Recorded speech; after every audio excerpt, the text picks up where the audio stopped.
اس رنگ برنگی دنیا میں خود کو اللہ پاک کے رنگ میں ڈھال لینا ہی اصل کامیابی ہے۔ ہاتھ کی لکیروں پہ نہیں بلکہ ہاتھ بنانے والے رب پہ یقین ہونا چاہیے۔ امید جب اللہ سے جڑی ہو تو ٹوٹنے کا امکان نہیں ہوتا۔ سکون اور راحت سجدہ خدا میں ہے۔ دونوں صورتیں یقین کی ہیں، کوئی اللہ پاک کے لیے سب چھوڑ دیتا ہے اور کوئی اللہ پاک پر ہی سب چھوڑ دیتا ہے۔ یہ بھوک پیاس، یہ سختی تو ایک سعادت ہے، جو وقت روزے میں گزرے وہی عبادت ہے۔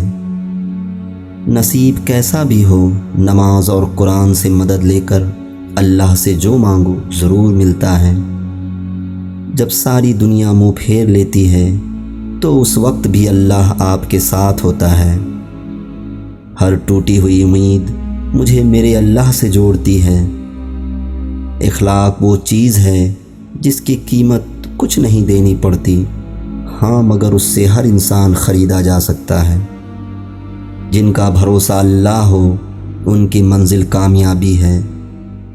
میں اپنا ہر غم اللہ کو بتاتا ہوں، کیونکہ میرے غموں کا علاج صرف میرے اللہ کے پاس ہے۔ جہاں سے ہماری سوچ ختم ہو جاتی ہے، ٹھیک وہاں سے اللہ کا فیصلہ شروع ہو جاتا ہے۔ اللہ ناراض ہو تو روٹی نہیں چھینتا بلکہ سجدے کی توفیق چھین لیتا ہے۔ توبہ قبول ہونے کی نشانی یہ ہے کہ اس کے بعد انسان کا دل گناہ سے ہٹ جاتا ہے۔